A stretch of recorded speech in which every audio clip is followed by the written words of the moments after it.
वहीं दूसरी तरफ नीरज कबीले के महल में कारण अपने बिस्तर पर बैठा हुआ था। कुछ देर सोचने पर वह अपने बिस्तर से उठा और कमरे से बाहर चला गया। वह चलते चलते अपने पिता के कमरे के दरवाजे तक पहुंचा और उसने दरवाजा खटखटाया। अंदर से आवाज आई, दरवाजा खुला है, अंदर आ जाओ। करण झट से अंदर चला गया। उसने देखा कि उसके पिता एक संदूक में कुछ खोज रहे थे। गजराज ने अपने बेटे को आते देख पूछा, क्या हुआ, कुछ काम था क्या? करण ने कहा, नहीं, बस ऐसे ही आ गया। और आप यह क्या खोज रहे हैं? गजराज कुछ कहने ही वाला था कि उसकी नजर संदूक में एक कोने में रखे एक छोटे से डब्बे पर पड़ी। उसने उसे डब्बे को उठाया और उसके ऊपर जमीन धूल साफ करने लगा। करण भी उस डब्बे को घुर कर देख रहा था। गजराज ने धीरे से वह डब्बा खोला तो करण ने देखा कि उस डब्बे में एक ताबीज थी जो देखने में बहुत पुरानी लग रही थी। उस तावीज के ऊपर एक सुनहरे आग जैसी आकृति बनी थी, जिसको देखते हुए करण ने गजराज से पूछा, पापा, यह लॉकेट किसका है? गजराज ने कुछ देर तक उस लॉकेट को घुरा और फिर कारण को जवाब दिया, यह लॉकेट तुम्हारी माँ का है। अपनी माँ का नाम सुनकर करण खामोश हो गया और कुछ याद करने लगा। कुछ देर तक सोचने पर भी उसे कुछ याद नहीं आ रहा था। असल में बात यह थी कि जब कर्ण 1.5 साल का था, तभी उसकी मां का निधन हो गया था। गजराज ने कर्ण को अपने पास बुलाया और वह लॉकेट उसके गले में पहना दिया। कर्ण ने हैरान होते हुए पूछा, पापा, आप ये लॉकेट मुझे क्यों पहना रहे हैं? गजराज ने कहा, यह लॉकेट तुम्हारी माँ का है, इसीलिए इसे तुम ही रखो।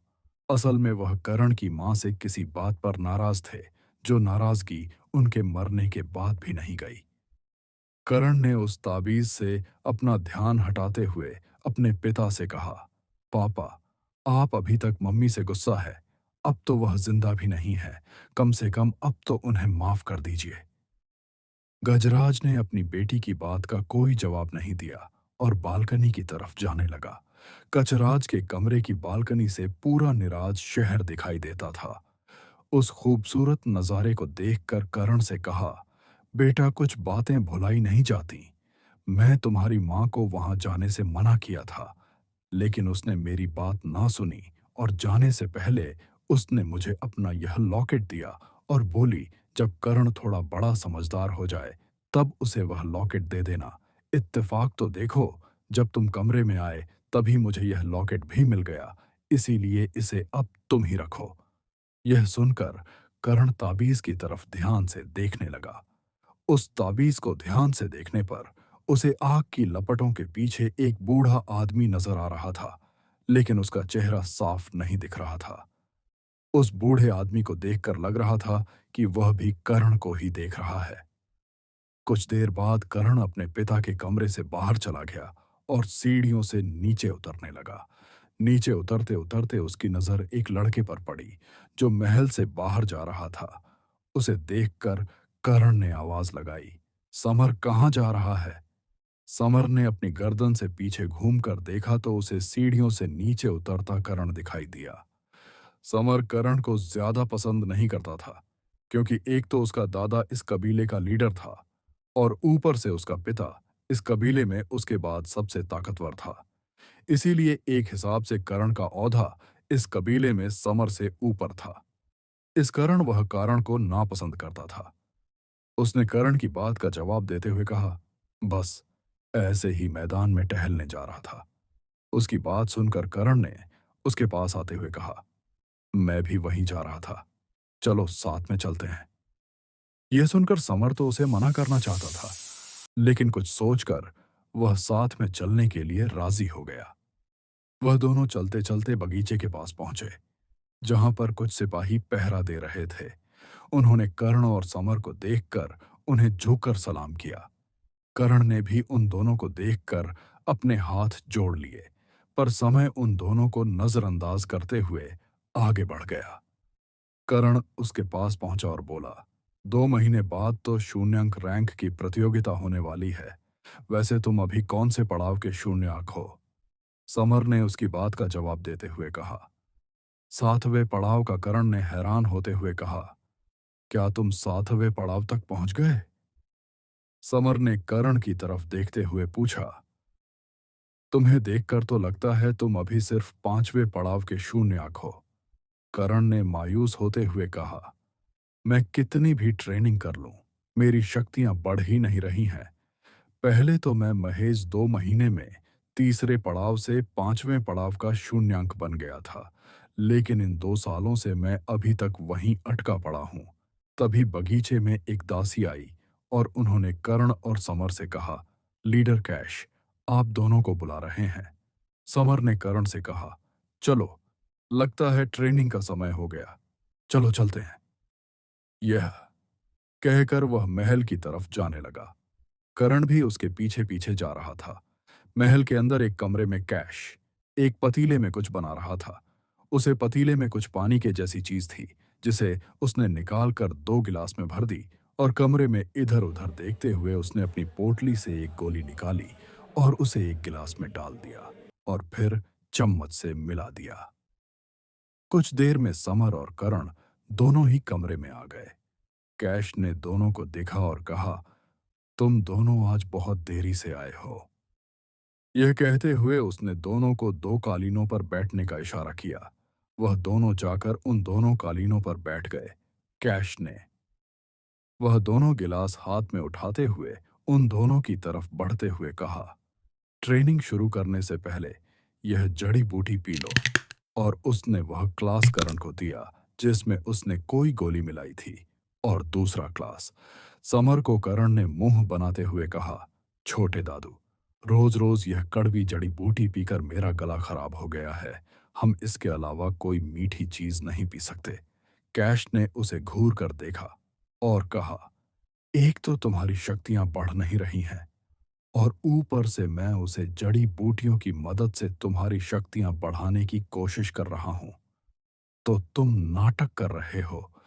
ऐसे तो तुम कभी समर की बराबरी नहीं कर पाओगे और हमेशा उससे पीछे ही रहोगे। यह सुनकर करण को थोड़ा बुरा तो लगा, पर वह कुछ बोल ना सका और चुपचाप है जड़ी बूटी पी ली। जब दोनों ने अपना ग्लास खत्म किया, तब कैश ने दोनों की तरफ देखते हुए कहा, आज से कुछ महीने बाद शून्य क्रेन की प्रतियोगिता होने वाली है। उससे पहले करण तुम्हें कम से कम 7वें पड़ाव का शून्यांक बनना होगा। उसके लिए तुम्हें सुबह जल्दी उठकर ट्रेनिंग शुरू करनी होगी। हम अभी ट्रेनिंग नहीं करेंगे, क्योंकि अभी जो तुमने जड़ी बूटी पी है, यह रात भर तुम्हारे शरीर को मजबूत बनाएगी, कि जिससे कल सुबह ट्रेनिंग करने से तुम्हें और ज्यादा फायदा मिलेगा। अभी ट्रेनिंग करने से इस जड़ी बूटी को पचाने में मुश्किल हो सकती है, इसलिए अभी तुम दोनों जाकर अपने कमरों में आराम करो। यह सुनकर करण कमरे से बाहर जाने लगा, पर समर वहीं पर बैठा हुआ था। जब दोनों ने देखा कि करण कमरे से बाहर जा चुका है, तब समर ने अपने दादा से पूछा, दादू, आप करण की शक्तियां बढ़ाने में इतना ध्यान क्यों दे रहे हैं? और आप यह जड़ी बूटी मुझे अकेले में भी तो पिला सकते थे। कैश ने कहा, बेटा तुम उसकी चिंता मत करो, करण कभी तुमसे आगे नहीं निकल पाएगा। समर को अपने दादू की बात समझ में तो नहीं आई, पर सुनकर उसे अच्छा महसूस हुआ और वह भी कमरे से बाहर चला गया। वहीं दूसरी तरफ करण अपने कमरे में आकर सोफे पर बैठा हुआ था और उस लॉकेट को घूर कर देख रहा था। पर अचानक वह लॉकेट चमकने लगा और उसमें से कोई सुनहरे रंग की चीज उसके शरीर में घुस गई। उस रोशनी के अंदर जाने के थोड़ी देर बाद करण को कुछ अजीब सा महसूस होने लगा और अचानक उसने उल्टी कर दी। करण ने देखा कि उसने उल्टी में वही जड़ी बूटी उगल दी थी जो उसके दादू ने उसे पिलाई थी। उसने परेशान होते हुए कहा, यह क्या हो गया? अगर कैश दादू को पता चला तो वह मुझे नहीं छोड़ेंगे। अचानक उसे कमरे में एक आवाज गूंजी। उसे यह बताएगा कौन? यह आवाज सुनकर करण हैरान होते हुए कमरे में इधर उधर देखने लगा। फिर से वह आवाज बोली, और वैसे भी उसने यह दावा तुम्हारी शक्तियां बढ़ाने के लिए नहीं, बल्कि तुम्हें अंदर से कमजोर करने के लिए पिलाई थी। यह सुनकर करण ने डरते हुए कहा, कौन हो तुम और तुम यह क्या कह रहे हो? उस बूढ़ी आवाज ने कहा। समय आने पर सब पता चल जाएगा। करण ने हड़बड़ाते हुए कहा, सामने आओ, कौन हो तुम? नहीं तो मैं अभी अपने पिताजी के पास चला जाऊंगा। उसे आवाज में हंसते हुए कहा, डरने की कोई बात नहीं। मैं तुम्हें कोई नुकसान नहीं पहुंचाऊंगा। और अगर मैं यह दवा तुम्हारे शरीर से बाहर नहीं निकालता, तो यह तुम्हारे चक्रों को बहुत नुकसान पहुंचाती, जिससे तुम्हें अपनी शक्ति बढ़ाने में और बहुत समय लग जाता। करण ने उससे पूछा, तुम्हें यह बात कैसे पता है? इस बार कोई आवाज नहीं आई, बल्कि उसके गले में जो लॉकेट था, वे कांपने लगा। इसके कुछ समय बाद उसे एक चमकती रोशनी निकली और कमरे में इधर-उधर जाने लगी। करण के सामने आने पर वह रोशनी एक बूढ़े आदमी में बदल गई। वह बूढ़ा आदमी करण से कद में थोड़ा लंबा था और थोड़ा हट्टा-कट्टा भी था। करण उसको देखकर 10 कदम पीछे हो गया और वह कमरे से बाहर जाने ही वाला था कि उसे आदमी ने अपने हाथ के इशारे से कमरे का दरवाजा बंद कर दिया, जिससे करण दरवाजे से टकराया और नीचे गिर गया। करण ने खौफ भरी नजरों से धीरे-धीरे पीछे मुड़कर उस आदमी को देखना चाहा, पर उसकी हिम्मत ही नहीं हो रही थी। उस बूढ़े आदमी ने करण को कहा, इतना डर क्यों रहे हो? मैं क्या तुम्हें कोई नुकसान पहुंचा रहा हूं? तुम्हें देखकर तो लगता ही नहीं है कि तुम तानिया के बेटे हो। वह तो ऐसी डरपोक नहीं थी।